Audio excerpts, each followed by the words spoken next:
What's up, Wall fans, Common Sensors, podcast consumers? Welcome to the video feed for episode 90 of Common Sense Sundays with Go Tell It to the Wall, hosted by me, your absolute favorite podcast host, the one and only Sean O'Rourke. We got a lot to get into today. It's just, we've had a couple weeks off and such, and you know how that goes. So all that being said, let's get right into episode 90. Who want to three, go tell it to the wall. Tell it to the wall.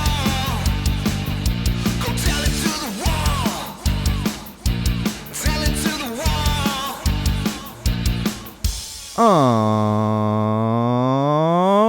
All right, Wall fans, Common Sensors, podcast consumers.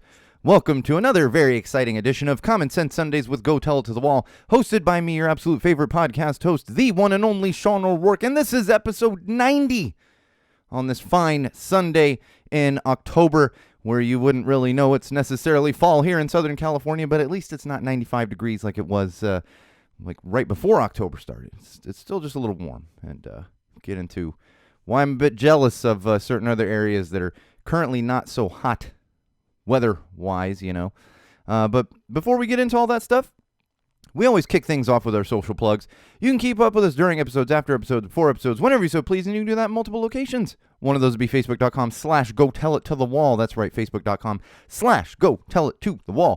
We also have our official YouTube channel. Head over to youtube.com/GoTellItToTheWall and subscribe to our channel. You're going to get all kinds of great video content up there, including these lovely video feeds. If you're somebody that only listens to the audio and you want to see my lovely face, my wife thinks it's lovely at least, and I will say my lovely purple hair, you can do that on YouTube. Again, youtube.com/GoTellItToTheWall. And then we have my own personal Instagram account, which is gradually becoming more and more Go Tell It to the Wallish. It just also includes family photos, kid photos, and now dog photos, since we're 4 or 5 months into having a dog once again in the O'Rourke household. And that would be at SoCalSean, SoCalSean, at SoCalSean, right there on Instagram. All kinds of show photos going up. I've found myself getting caught up once again in the photography world, which is something I used to do. I'm technically a college-educated photographer, but there's a lot of content flying around there now. So make sure you're following me on Instagram at SoCalSean. And of course, we have our official website for anything and everything that is Sean O'Rourke Live. Go Tell It to the Wall, Common Sense Sundays, and Go Tell It to the Brewery, Mental Health Mondays, all that good stuff. Right there on SeanO'RourkeLive.com. That's right, SeanO'RourkeLive.com. You're also going to find links to those social platforms that I just mentioned, so you don't even have to remember that. You can link right there. Just remember the website. And you're also going to find some exclusive content on there. In addition to that, you are going to find a link to our Patreon campaign. If you want to support the podcast and the channel financially, Patreon is a great way to do that. And if you don't want to get involved with Patreon, I understand. There's no reason not to. It's a fine little site where you can support artists and musicians and broadcasters and everything. But if you don't want to do that and you still want to support us, you can pick up some merch from our official merch website, which links directly from SeanO'RourkeLive.com. As I said at the top of the video feed, we are back. We're off for 2 weeks. 2 weeks of no episodes. I know everyone was missing their weekly dose of common sense. And honestly, it was the first weekend we missed was just full of shows. I've had so many shows since the last episode that we're not even going to do a recap of Interrupters, because you know how those big Interrupter shows go. I talk about it all the time. We're going to talk about these smaller shows and some new bands that I have been encountering. But we were full of shows that weekend. And then the following weekend, I was actually on a finger quote vacation. It was a vacation, but my family and I went back east to Connecticut for a friend's wedding. My wife's, one of her best friends from high school, got married over last weekend. So we were in Bristol. We were in Bristol, Connecticut for about a week, which is my wife's hometown. I love Bristol. I'm going to talk about it a little bit throughout the episode. There's obviously some downsides to it because it's not California, but there's a lot of things that I do love about it, and like I said, we'll talk about that a little bit throughout the episode. Another thing that we're weaving throughout the episode, this didn't used to sneak up on me the first couple years. Now it sneaks up on me, and I had completely forgotten. We have officially passed 6 years of Go Tell It to the Wall. Go Tell It to the Wall was launched in 2016. It is now 2022, and recently I never put the exact date in front of me. The problem is we go around that week. So we hit the official date when we launched Go Tell It to the Wall. We hit it in the past week or so, and it has officially been 6 years So throughout the episode, we're also going to look back on some things, relate to things, talk about maybe how we got to where we are over the past 6 years. I'm not going to bore everyone too much, but it's fun to look back on things. And I want to give a very, very, very hearty thank you to everyone who subscribes, listens, shares, especially to all of our patrons out there who have supported the podcast financially. We have some patrons that have been around for 5, close to 6 years. We didn't have Patreon right away, but so no one's been around for 6 years, but we're looking at 5+ years on a lot of our patrons who have all been supporting us. And even those of you that haven't supported us financially, we've got some big names on the board over here for people that have supported the studio quite a bit. But even just sharing and telling friends, and even just feedback, positive or negative, leaving reviews, all these things really help us to grow and keeps this whole, the madness that is Go Tell It to the Wall running and successful for the past 6 years. Depending on your definition of success, I'd call it successful. And I'm a very cynical person. I'd still call it successful. All right. Now, let's get into our regularly scheduled program. Talking about some digital trends. It's interesting because when Go Tell It to the Wall first started, it wasn't really divided up into sections, and it gradually morphed into different segments. Some of those have dropped off. Some of them have added on. Some of them have always been there. We've always talked about digital trends, social media trends, social platform trends, but not necessarily in the same way that we have now reached 6 years after the origination of Go Tell It to the Wall. But I do want to talk about a couple of original trends that we talked about. I say this all the time when another silly challenge comes up. We, at Go Tell It to the Wall, part of our episodes were really built on the backs of idiots doing challenges. So 6 years ago, Tide Pods was one of the challenges. We also had the what was it? The planking. That's what it was, the planking challenge, and that was all ridiculous. And then, of course, something that was happening, and it happened to be October when we launched Go Tell It to the Wall, were the creepy clowns. So I want to take them, and everyone loved the creepy clowns. When we first started out, that's what we got the most feedback on. People were sharing their creepy clown stories, all kinds of stuff. So again, I want to shout out to all the dumb challenges 6 years ago all the way up to today, as well as the creepy clowns, because I think that really helped us get some attention and notoriety. And it was all mixed together in 2016. I remember the first episode that we recorded, there's a little bit of video out there from a GoPro. It didn't look as clean as it does today. We didn't actually start doing live feeds until 20 episodes in. So it's interesting to look back on those things, and I think maybe if you are a patron, we'll share some old video footage, and you can see we weren't even in this studio. So we started in a very, very, very, very small spare bedroom in our old house, and moved here and was able to put together a full-on studio in here. But even if you look back at video feeds of the studio, this wall behind me was pretty empty at one point, and now there's stuff everywhere. We've had upgrades and all kinds of great stuff that has really taken us to where we are today. But let's talk about some current digital trends. This one took me a minute the other day. I believe it was happening on Wednesday. # National Scissoring Day. I'm going to give everyone a minute there. Yeah, I did a double take on it as well as I'm like cruising through Twitter looking at what's trending and whatnot. Apparently, it doesn't have to do with if you have the mind like I do. You went there. And I don't even have that perverted of a mind, but immediately I was like, wait, what are we doing here?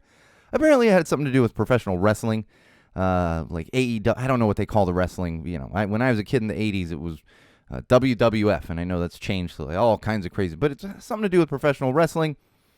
I didn't want to click too far because people were also pointing out the comedy of this hashtag, and I'm sure whichever professional wrestling organization was using it had that in mind.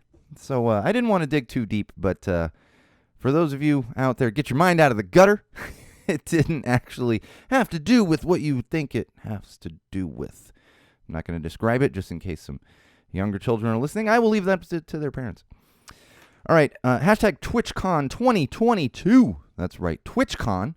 It's so funny. You have VidCon, you have all these cons, and for what are so-called influencers. And Twitch, I have found, has really taken over as the main streaming platform. Go Tell Us the Wall has a Twitch account. We don't actually use it. Maybe we'll get around to using it. If it, we more commonly utilize YouTube, especially because we don't do live stuff.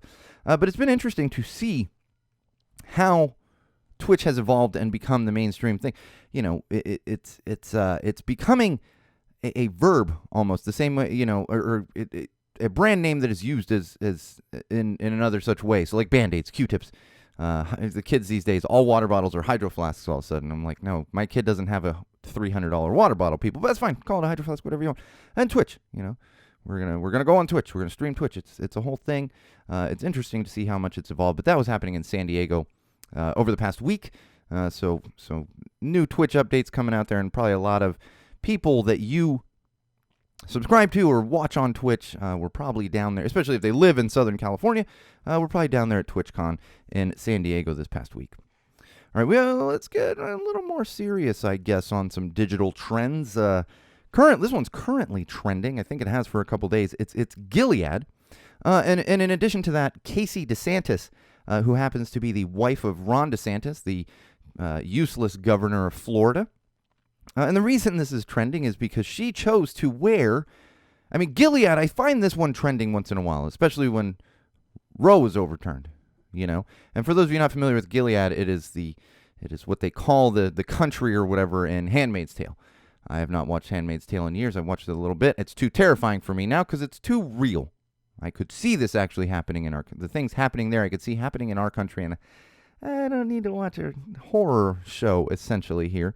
But good old Casey down there in Florida decided to wear a dress that was very similar to the wife of one of the main guys in Handmaid's Tale. I can't remember the name. Again, I haven't watched it in years, but I did see a side-by-side picture, and I said, yeah, let's get her a stylist who maybe knows that's not the best dress to be wearing, especially when your husband is the useless governor of California and happens to be part of the Republican Party, which is terrifying to many of us as we watch women's rights be stripped away. All right, hashtag Crimean Bridge. This was also trending along with Ukraine to Putin. And this was apparently a major bridge. I'm not good with geography, so I'm kind of learning on the fly, and I don't recommend getting fully educated through a site like Twitter. You can get news there, but I didn't get too much into it. But apparently it is a bridge that goes to the Crimean Peninsula. I believe it connects Russia to there. What happened the other day is there's no confirmation on what caused it, but the bridge was partially destroyed. It's useless now. You can't drive across the bridge. And most of the word coming out is that Ukraine did this on purpose as a big F-U to Putin, because it actually is a bridge that he had built or something along those lines. So you could see a lot of people cheering the destruction of a bridge. I don't believe anyone was hurt, which is the good thing. If a bunch of people had been crossing the bridge and been hurt, enough people are dying in this useless war that's happening in the Ukraine. But it sounds like Ukraine did it to spite Russia, and that's why not only is hashtag Crimean Bridge trending, but it's trending alongside Ukraine to Putin. They're making their voices heard. And along those same lines, we have hashtag Iran Revolution 2022. You've probably noticed a bit of talk about this, and in fact, right before I came in the studio, I noticed Dan Rather was tweeting about it. This is protests against the Islamic Republic in Iran, who are, for all intents and purposes, illegally occupying Iran. And what's happening is it's mainly being sparked by women. Women are removing their hijabs. These are the head coverings that you see on a lot of Middle Eastern women, and they're making their voices heard. Many people in Iran are making their voices heard, but from what I can see, it's mainly being led by women. I'll tell you, I hate to quote Beyonce, but who run women? Women run the world, and that's what it took, was them getting their voices together. And we here at Go Tell Us the Wall stand in solidarity with Iran and want to see the end of that occupation there, and especially how much they strip away women's rights, not only in Iran but many other Middle Eastern countries. And I think they're plain fed up with it, and we're going to stand in solidarity with them. All right, Kanye West. I'm going to have to talk about this idiot because if you're not aware, he's completely unhinged on socials again. He did a Fox News interview, and none of it made sense. It's just incoherent dribble. He also had a very anti-Semitic post on Instagram. Since then, Instagram has restricted his account. And it's funny, after I had already prepped for this episode, I saw something come across that apparently his Twitter account has been suspended as well because he's out there posting hateful things, misinformation, all kinds of stuff. I mean, I don't want to get into the anti-Semitic side of it. If you're curious, go look. The man is completely unhinged. We need to stop giving him any kind of attention. Stop giving him money. Don't go to his Sunday service bullshit. Stop buying his albums. We don't need to be supporting a man like Kanye West. He needs help is what he needs. You know, he's either doing it because it keeps him in the news, or he actually believes it and then he does need help. Either way, he needs at least some amount of help here. Maybe a better publicist, if it is the case of him just trying to get clicks and all that, or some actual, psychiatric help if he's really truly believing these things. It's getting out of hand with this Kanye guy. I don't care how good his music is. I don't care. I talk to so many people. Oh, he's a musical genius. He's fucking insane. We can't let someone like this just run rampant. He's insane. But that's what we do in this country. I'm sure other countries as well. It's just Kanye happens to be here in the United States of America, where common sense is not a common theme among many people in this country, unfortunately. All right, let's talk some COVID updates. So back in 2016, COVID didn't exist. And in fact, we switched up the format a little bit. We used to record on Thursdays. Episodes would go live on Fridays. The live stream would go on Thursdays and then posted on Fridays. When COVID hit, we took a bit of a hiatus. We didn't know what was happening. I didn't leave my property for quite a while. And my wife had to take over this studio that I'm currently sitting in for her work because she's constantly on Zoom calls and everything else and still doing it, 2.5 years later now. So we switched to a different format of Common Sense Sundays, really a lot of the same segments, but that's when we incorporated the COVID updates. So obviously, it's crazy to think back to a time like 2016 and that we could be in something like this that is COVID. Many of us, even if you're of a young age, you remember things like the bird flu, the swine flu. The first couple weeks of COVID, it felt like that. It felt like, okay, let's flatten the curve, as they said. Well, here we are 2.5 years later, still talking COVID updates. And when we started, we were already a couple months into COVID. I believe that was March, and we started Common Sense Sundays at the very beginning of May. So COVID mid-March, very beginning of May. It was a whole thing, and here we are. Masks on a plane. Like I said, flew out to Connecticut just over a week ago.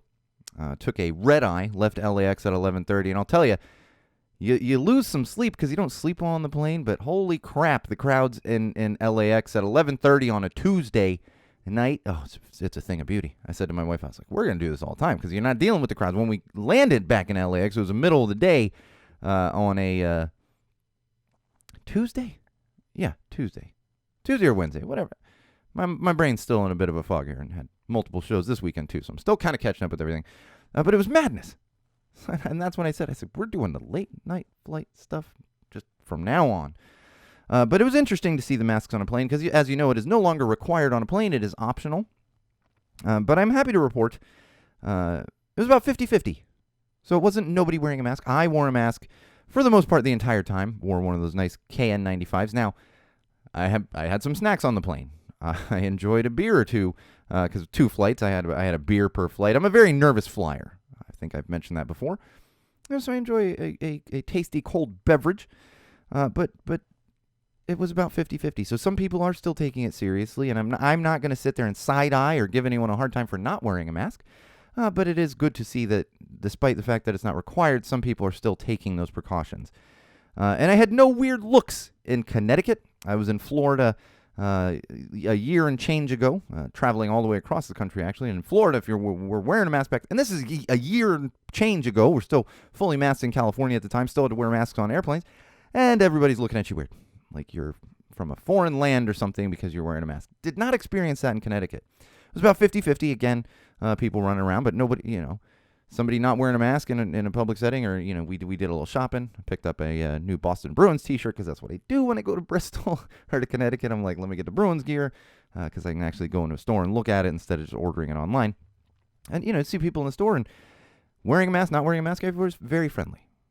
So it was, I don't want to say a stark difference, but it was definitely different from Florida when we took that road trip and spent an entire week in Florida. And, of course, traveling across Texas, Alabama, and, You head east, and less masks, no masks. You head west, no masks, some masks, all masks by the time you start getting out far west enough at the time. Now even in California, there's not a ton of people wearing masks. I still do. I don't fault anyone for not wearing a mask. It is not required. I just want to be extra careful for myself and for my family. An interesting update about COVID is Twitter has had, if you go on the trending section of Twitter, not your own feed, they break it down. So you have entertainment, news, sports. At election time, there's election news. And for the past couple of years, there has been a COVID section. I noticed over the past week or so that COVID section is now gone. Now, this doesn't mean that COVID is over. It doesn't mean Twitter can't put that section back up. But I think it is a little bit of an indicator, as we heard from the World Health Organization, that the end is actually in sight. But it doesn't mean to give up. We are looking at possible winter variants. Again, I am not a doctor. I'm not a scientist. This is just the news that's coming down. So continue to be cautious. And along the lines of COVID, but not exactly COVID, I have seen doctors are highly, and you should get one every year. I get one every year. My kid gets one. Fortunately, the pediatrician has the nose spray thing, so she doesn't actually have to get a shot every time. But you should be getting a flu shot. And they're extra pushing it this year because they're thinking it could be an extra bad flu season. And in fact, the flu has been hitting in the United States of America a little earlier than we used to see it in previous years. So again, I'm not a doctor. Talk to your doctor. But I would recommend, as you should, regardless of the year, regardless of what's going on, should be getting your flu shot. So talk to your doctor. All right, mental health. Here's the thing with mental health and go tell it to the wall. This is something that has been a central aspect of Go Tell It to the Wall and everything and anything around Go Tell It to the Wall since its inception. When we started Go Tell It to the Wall, I had no idea what I was doing. I think if you listen to what's not even episode 1, it's episode 0. If you listen to that episode, it's really just me talking about myself and talking to a wall. And then we gradually moved along and got to the point we're at today, which is still ever evolving. But that being said, like I said, mental health and mental illness has always been a core aspect of Go Tell It to the Wall. And part of that is because for most of my life, it has been a core aspect of my daily life. And I say this all the time on the podcast. We have made immense strides the past 5, 10, 15, even 20 years. 20 years ago, nobody would talk about it. Everyone kept their mouths shut. People were embarrassed. I was embarrassed myself. I did not like to talk about it. So when I decided to get back into broadcasting after years in marketing, I knew that was something I wanted to talk about. Because it took me a long time to get comfortable enough to talk about it. And I've said this many, many, many times before. If just one kid listens to this or hears that it's okay to talk about it and it helps them to move forward with their mental health or their mental illness, that's all I want out of it as far as the mental health aspect to this. I'll always support and be honest. That's never going to change. I tend to get as real as possible with my own struggles with obsessive compulsive disorder and anxiety and panic attacks. And that's just part of what we do. And I'm proud of how we've moved forward as a society, not just especially in the United States, but worldwide, that we are much more open with mental illness and mental health. And in fact, I just want to talk a little bit about the trip, which was absolutely a positive aspect and trip for my mental health in particular. It was great to see family and friends. I actually had not been back to Connecticut in 4 years. Obviously part of that was COVID, but we were there 4 years ago, like almost crossing over days, like literally around the same few days we were there. We were there a little bit less of October, a little bit more of September, but we were there for a little bit less of September, more of October this year. So right around the same time. And in fact, I'm looking at my phone, and for those of you that use Google Maps, it's like, revisit your timeline from Bristol 4 years ago. And in fact, I'm looking up a restaurant that unfortunately didn't get to go to on this trip, but we used to go there quite a bit. And I was looking up their hours. They happened to be closed on the night we were looking to go to a restaurant. And it said, you visited here 4 years ago. Wait, yeah, that's about right. And then I think if it would have showed others, because it's a place we'd go every time we'd go to Bristol, but spent a couple Christmases there and whatnot. And also meeting new people. Meeting new people. And that's why I want to talk about this as well. We're touching on mental health, but the kind of renewed faith in humanity, I guess. Reassurances of good people is a better way to put it. So we're there for a wedding. We're at this rehearsal dinner. We have a private room in this Mongolian barbecue place. For those of you who've been there, it's just, you pick out, your raw meats and noodles, and then they cook it for you. So you make your own stuff, and you can experiment with it. Make it as spicy or mild as you want. And most of the times when you go to these places, all you can eat. This was all you can eat. So I have a plate. I'm like, I'm going to go get another plate. And I'm walking out, and I see a guy standing waiting for his stuff to be cooked. And he's got a 2A shirt on. You know what that means? A Second Amendment shirt. And it's like, okay, fine. But I look at the back of it, and it's all about how the term, something about assault rifles and snowflakes and all this stuff. And it just immediately put me in a bad mood. I said, oh, my God. I got one of these guys here. Wasn't even in the same private, had nothing to do with the group that I was with. I'm like, oh, man, do I even want to stand around here and wait in line to get more food? And so I was like, you know what? I'm going to do it. So then, as I get in line, there's a gentleman in front of me. And it's funny, he's wearing a bandana over his head. And he looks at me, and obviously I've got purple hair, longer purple hair. And he goes, oh, man, I'm so jealous of your hair. And he pulls off his bandana, and he's like, I can't do that with my hair. And so immediately we just started talking and vibing. His wife, who was with him, actually has relatives in Burbank, so we were relating on this. He's a native of Connecticut, had lived there his whole life, retired firefighter.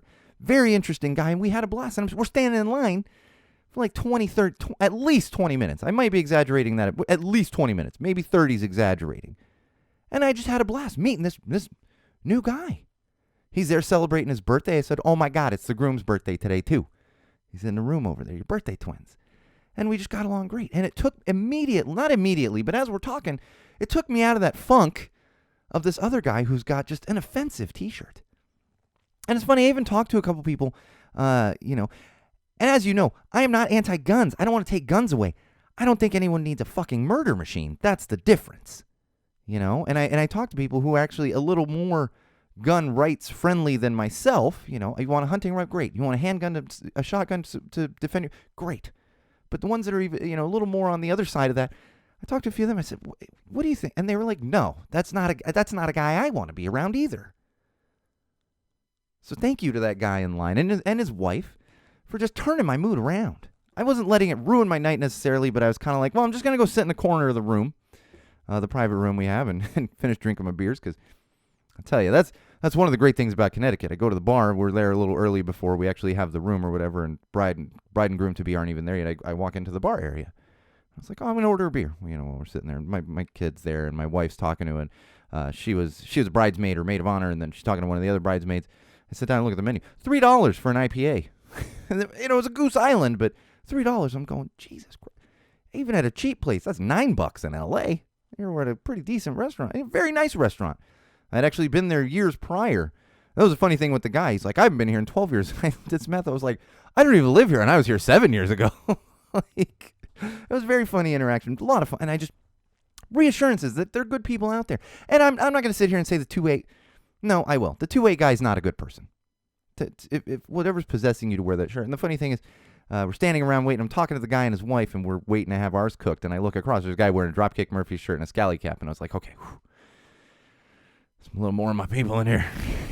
Again, have guns. Don't be like assault rifles and snowflakes, and you don't need to advertise the Second Amendment. If you want to, that's fine, but we're not gonna get along. We're not gonna vibe here. No, sir. Oh, and I tell you, that fall weather.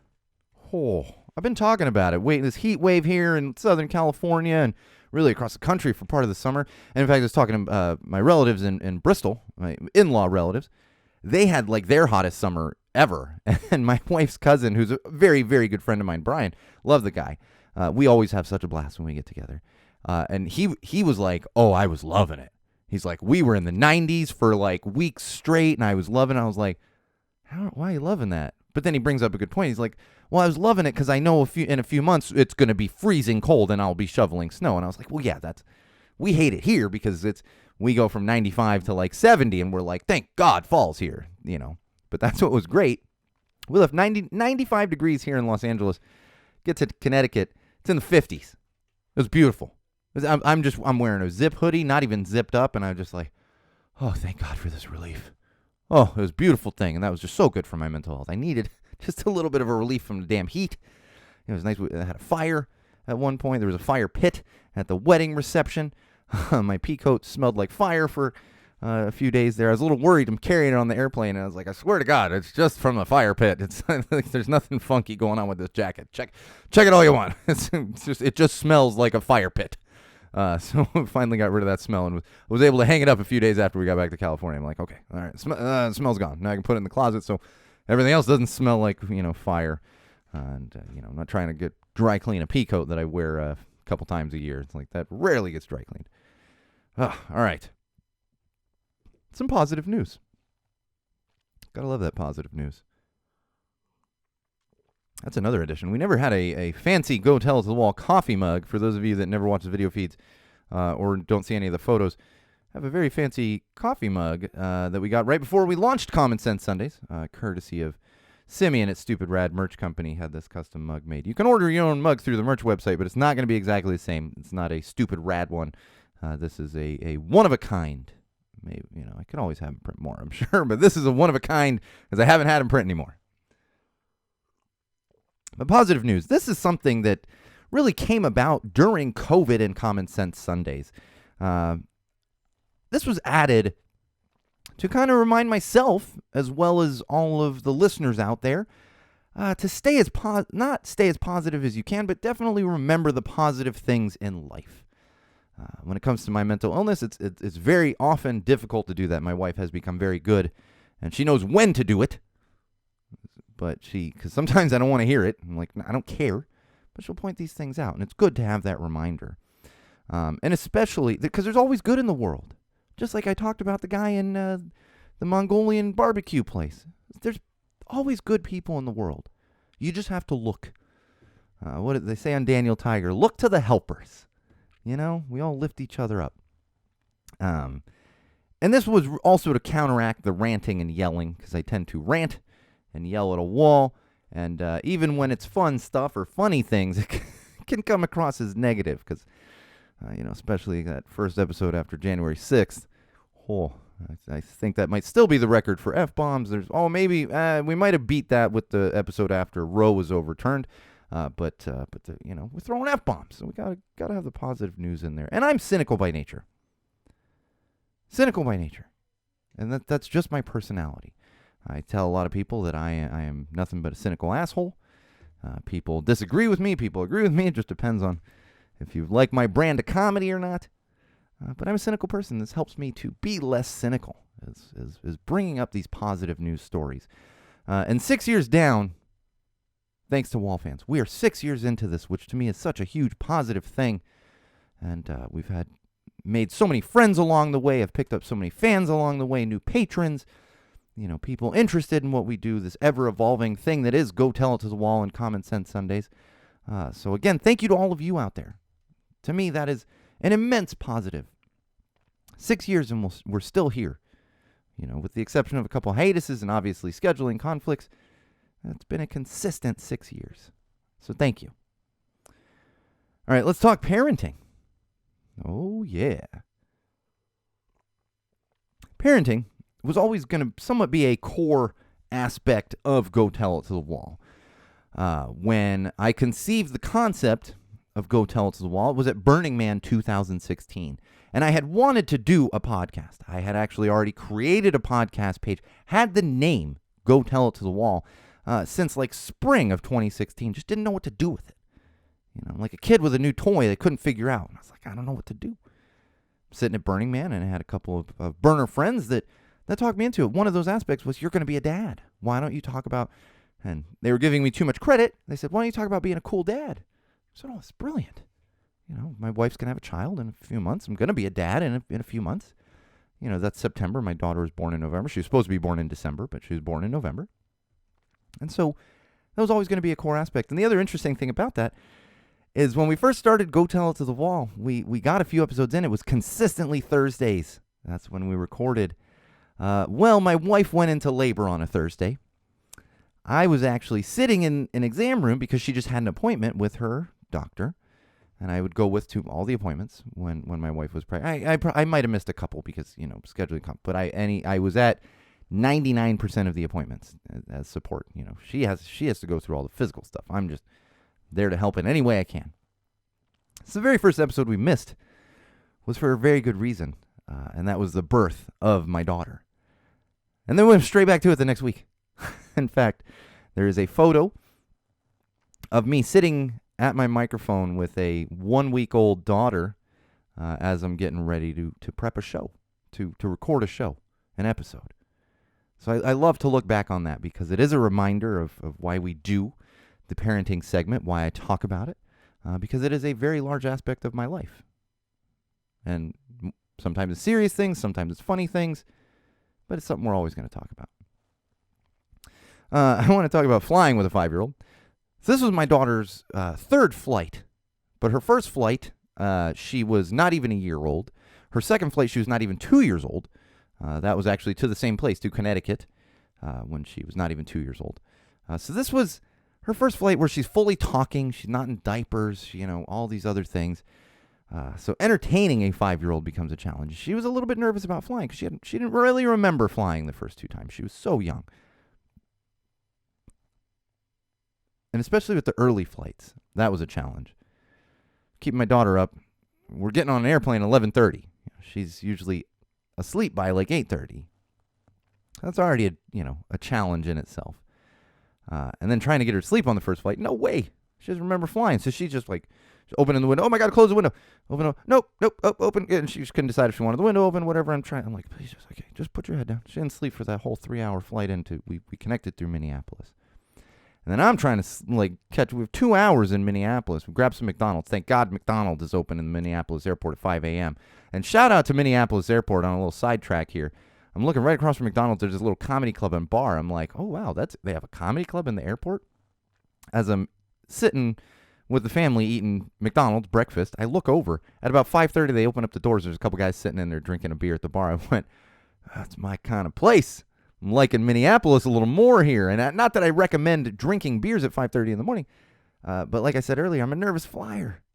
I would have been there if I needed it. I have a beer when I fly. In fact, got a weird look from the flight attendant on the second flight because it's like 7 a.m. local time, and she's coming through with like coffee and juice and stuff. And I'm like, oh yeah, can I get one of those hazy, the Sweetwater hazies that they got? Shout out to Delta. I love. Oh my God. I know everyone has their own airlines, but Delta, man, I don't want to fly anybody else. And part of that is because my family and we have a Premier Gold status. She gave me a weird look. I was like, lady, look, I've been up since 11:30 California time, and I haven't slept yet. It's okay for me to have a beer at 7 a.m. It's not something you should be doing in normal circumstances, but if you're flying, have a damn drink. Bloody Mary, something. So I thought that was really funny. But I'm trying to, get a little shut-eye in the airport, and my daughter she hit overtired, and just boom, she's running like not running around the airport, but she keeps messing with me, and I'm like, please, just let me close my freaking eyes for 5 minutes here. Getting no sleep there. My wife and daughter got a little sleep on the 2-hour second flight, but not much else. I will say TV screens on the Delta airplanes, that's the way to go. Get your kids some headphones. You can get the noise regulating headphones so they don't blow out their ears. Plug it in the TV. Let them. And my kid got more TV time on the airplane than she does at home. But it's the same thing with me having a 7 a.m. beer. No, watch the TV, relax. Then I can do my own thing over here instead of and you got to take her to the bathroom and all this other stuff. Not let her walk through the plane alone. I mean, she probably would have been fine. When I was that age, I'm like high-fiving flight attendants and stuff. There's pictures of me in a flight. In a cockpit back then. It was a very different time in the 80s. Let me tell you that. This is obviously pre-9/11, but even pre-90s, it was very different. People still smoking on airplanes and stuff like that.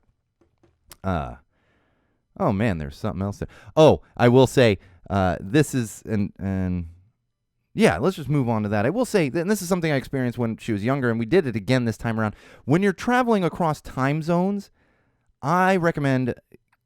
And this is probably, if you're going the other side of the world, you probably want to power through and get through the jet lag. But when you're talking Pacific time versus Eastern time zones, let them stay up a little later. I have found that to be quite the advantage with my kid. So she was going to bed late in Connecticut, but I would look at the time and be like, well, it's 8 o'clock in California, so it's really not too bad. Or like 7 o'clock. We weren't quite doing the full 3 hours, but like 2 hours. 2 hours later, and it was very helpful. And I will say, my kid is not one to pass out sleeping in places. We're having dinner our first night there. She hadn't really slept yet except for like an hour and a half on that second flight. She fell asleep in her chair at the dining room table and then proceeded to sleep 15 hours and then had plenty of energy the next day. Didn't mess with her sleeping schedule either. She just needed to catch up on that sleep. I actually slept 10 hours because I got no sleep, and I fell asleep and I didn't get up very early the next day. So I'd recommend that to any parents out there that haven't really flown yet. It in my experience, it's been a successful and a good decision to keep them. Because then you get back and it's not as crazy when you get back. And she got back, happened to have a day off for I'm so tired. It was Jewish New Year. This week? How long have I been back? Yeah, this week. So they had Wednesday off. So she did have a day off to kind of recover. But then she had to go right back to school. So it was beneficial to have her closer to the Pacific time zone as opposed to the Eastern time zone. All right, I want to bring up some ridiculousness. I know I do it a lot. No offense, Texas, but offense a little bit. There is a woman in Texas who has gone viral because she put out a video saying that the witches in Hocus Pocus 2, this is Bette Midler and Kathy Najimy and Sarah Jessica Parker. For those of you that are a certain age, maybe you're obsessed with Hocus Pocus. I was a little old for it, but my sister, who is 5 years younger than me, she loved Hocus Pocus. She saw it in the theater as a whole thing. They did a sequel recently. And I believe it's just on Disney+. But this mom from Texas came out and went viral because she's insisting that the witches in Hocus Pocus 2, this is not a very scary movie. It's geared toward kids. And we're not even talking like Ernest Scared Stupid kids scary, because that one was a little scary, again, different time, late 80s or maybe early 90s with Ernest. We'll look back and I'm like, my kid's not going to watch that. But this one's geared toward kids. She said the witches are going to cast a spell on your children. Do not let them watch Hocus Pocus 2. That in itself is crazy enough, but it got me thinking, really? Of all the scary movies out there, we literally have a movie about being possessed by the devil, which is the scariest movie of all time, in my opinion. But you're coming after Hocus Pocus 2? Give me a fucking break. I'm always amazed at what people, like, really? Bette Midler? Is she going to cast a spell? I don't know. All right, let's get into some common sense. I feel like I'm going a mile a minute today. It's what happens when we're not in the studio for 2 weeks. I thought my voice was going. It was only going, and we'll get into some show recaps, but I just had a little bit of singing and a lot of talking over the past couple days because I had some important shows to go to. But again, common sense. We're going to talk sports for a minute. We actually used to have an independent sports segment of this show, not from the very beginning, but early on. And then we kind of morphed it all into entertainment news. And the common sense segment has always been a theme. In fact, the very first stickers that were created for Go Tell It to the Wall is just hashtag common sense. So we're getting that to go viral, which has since been used by, I think that's stupid. And I had it first. That stupid Rudy Giuliani uses like a common sense thing and whatever the fuck he does. Old man stuff that he does out there. Senile old man yelling at cloud stuff that he does. I say as I yell at a wall here. So we're going to talk a little bit of sports. And, that gets integrated into entertainment. But I want to talk about this one in particular in common sense. There is the quarterback of the Miami Dolphins in the National Football League. So football. Tua Tagovailoa. I apologize, Tua. I think that might be correct, but I often butcher that name. I mean no disrespect. It's a difficult name to say. I feel bad for the announcers because he's a quarterback. We're saying his name throughout. I guess you get used to it, but Tua Tagovailoa. Tagovailoa, yes. So I got to think about it. He back-to-back weeks, the guy got a concussion. He was hit real hard, and it was fairly obvious in one game that he had a concussion. He was then approved to go back into the game by an independent doctor who was there to check out people who may or may not have had a concussion during a game. He was put back into the game. He finished out that game. But there was a lot of talk of, like, should he have been back in that game? And what happened was he was cleared to play the next week.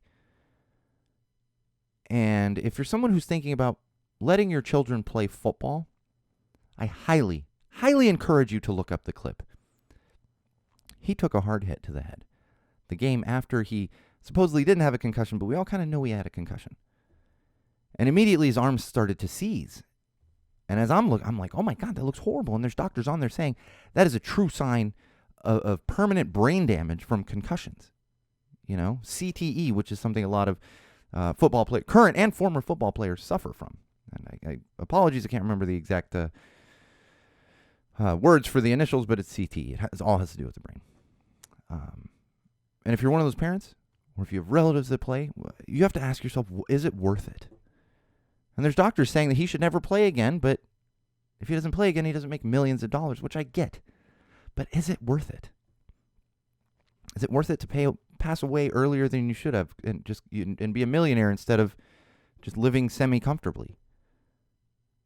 Is it worth it to have brain damage, not be able to enjoy your kids and your grandkids? I don't think it is.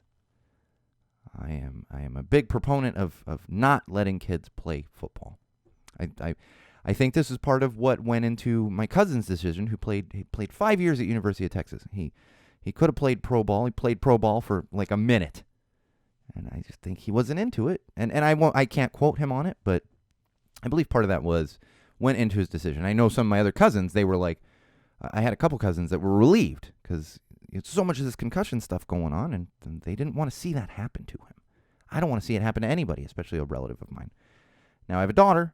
I don't have a son currently, so, you know, and women don't really play. It's not a thing they do regularly now. But I would not let my kids play football. Especially not at that level. You know, flag football, fantastic. But common sense says we got to look at these things from a logical standpoint. All right, adult Happy Meals. This went viral. It's a cool concept. Adult Happy Meals. And in fact, when I saw it, I was like, oh my gosh, if they do the dress-up chicken nuggets that I had all of in the 80s, I'm going and getting adult Happy Meals. Well, that turned into quite the cluster.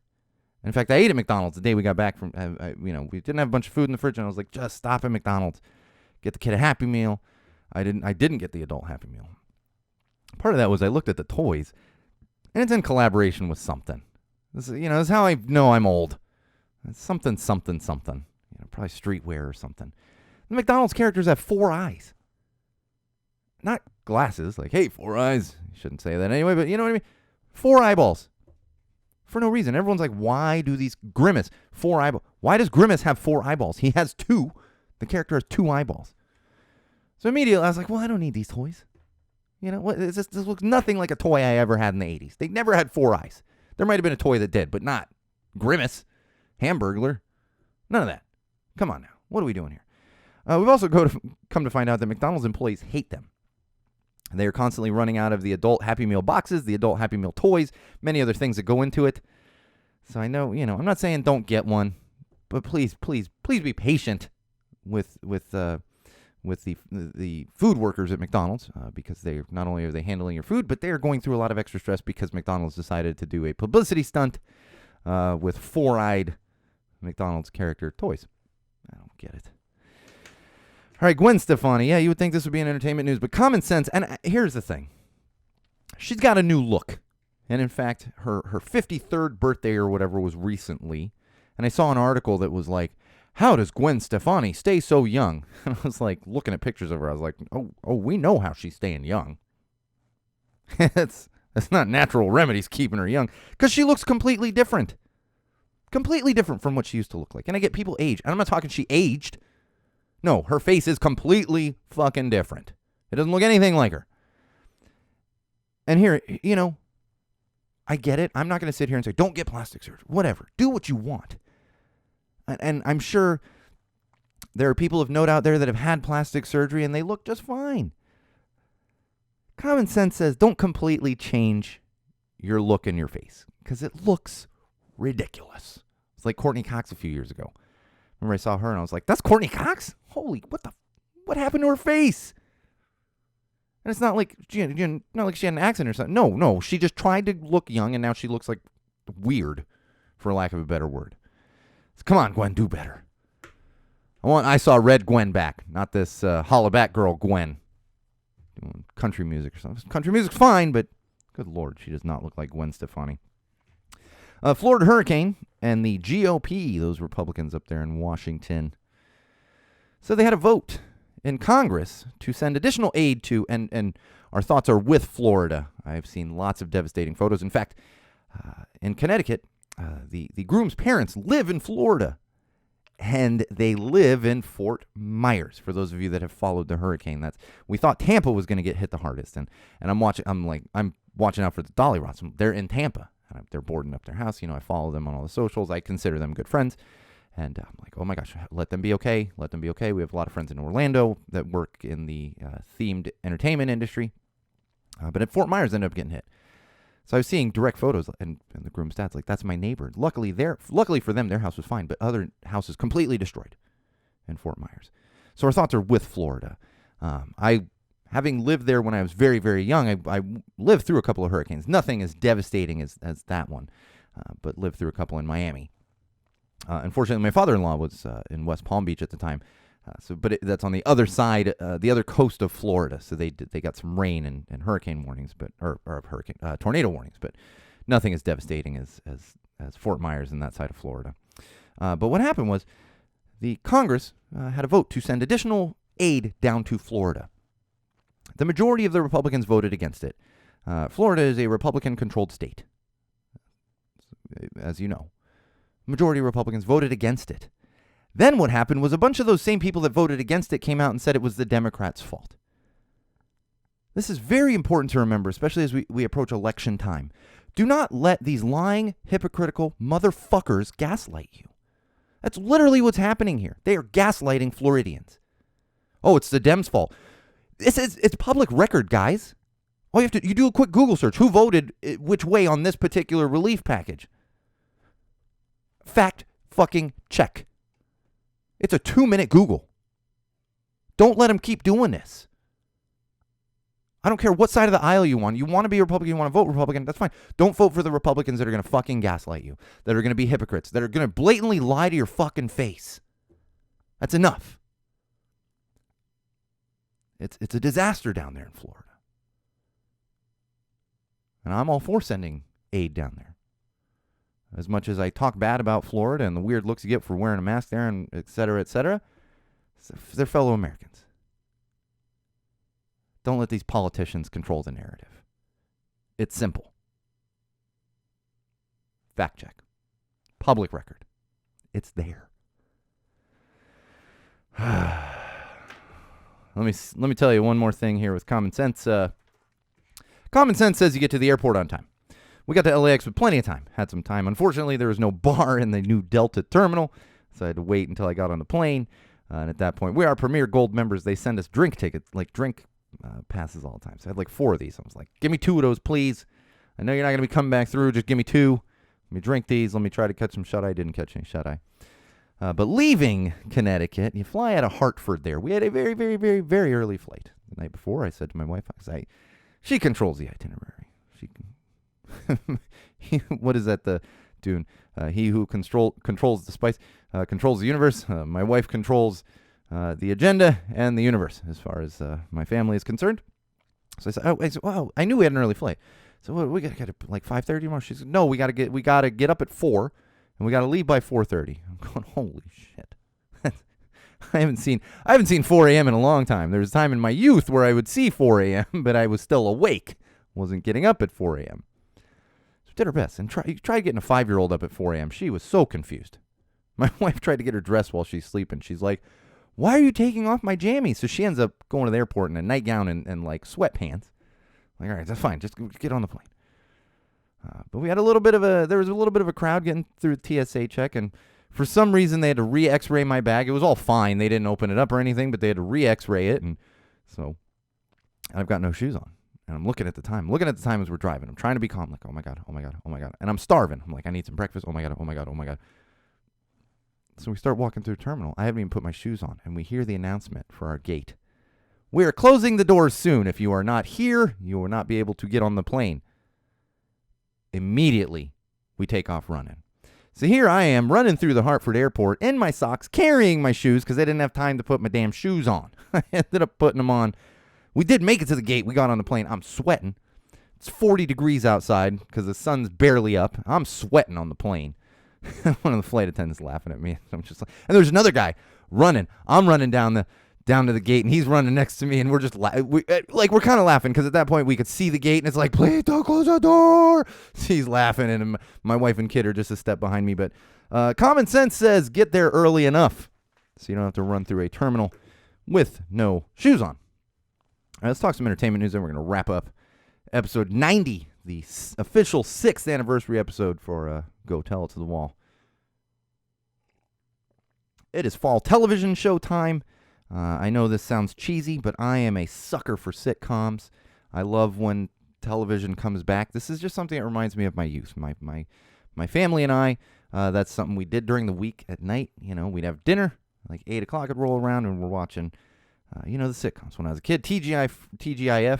I'm talking early TGIF. I don't know, I know Boy Meets World. No, I'm talking Perfect Strangers, Family Matters, Full House, like late 80s, a little bit of early 90s TGIF.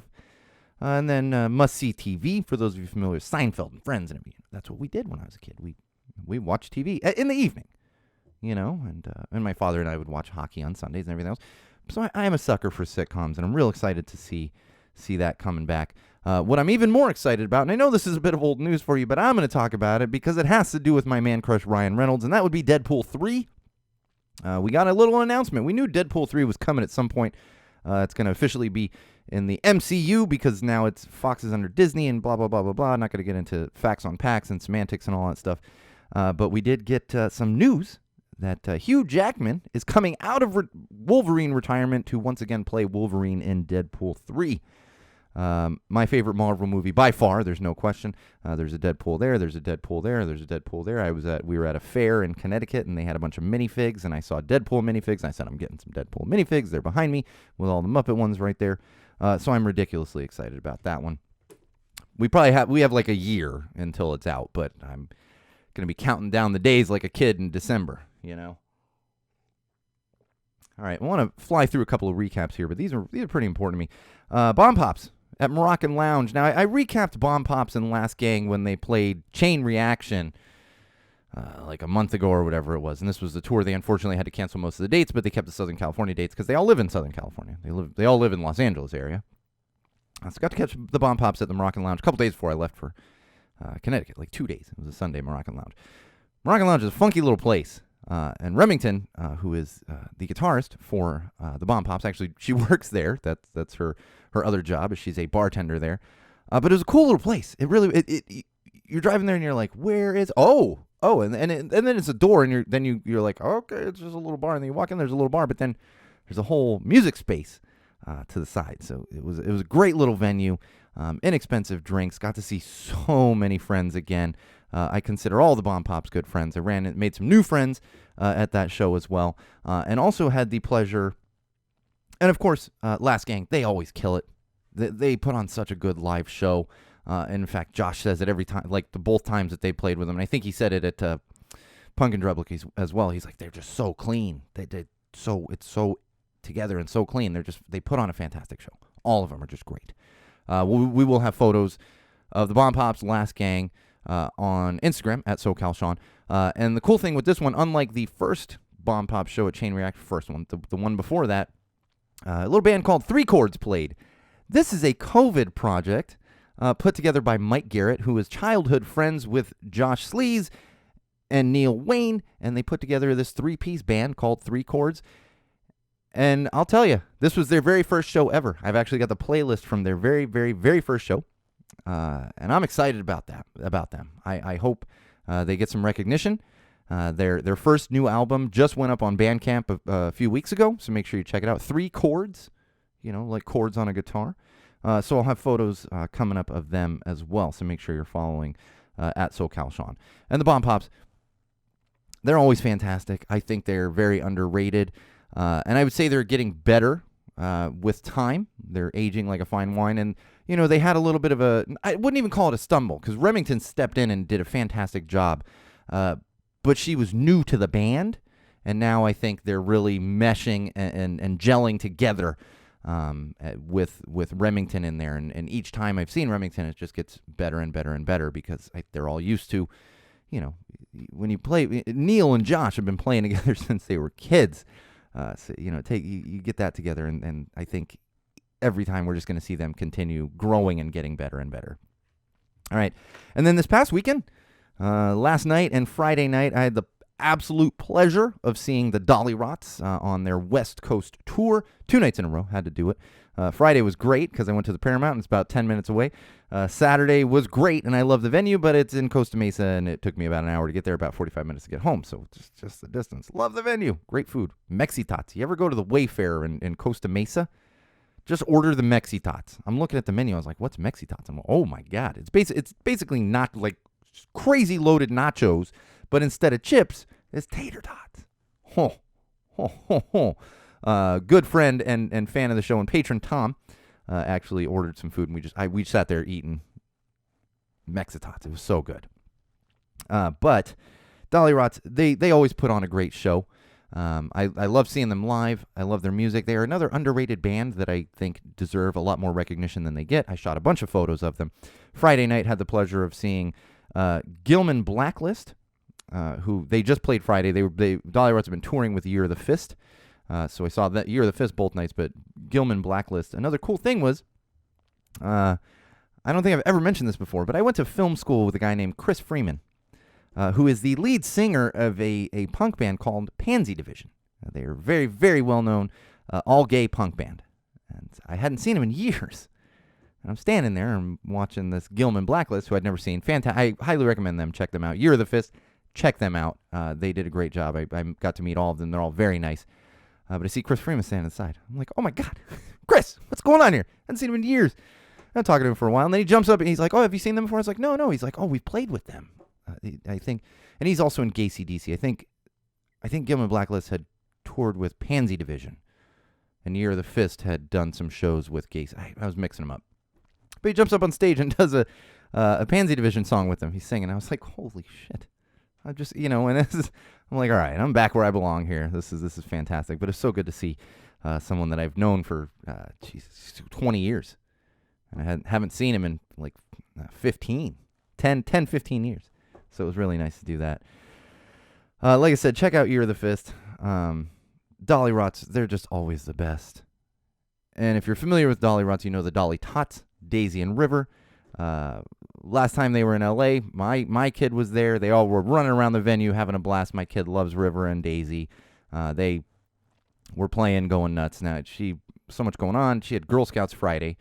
And it was funny because River's like, oh, where's your daughter? And I was like, she had Girl Scouts.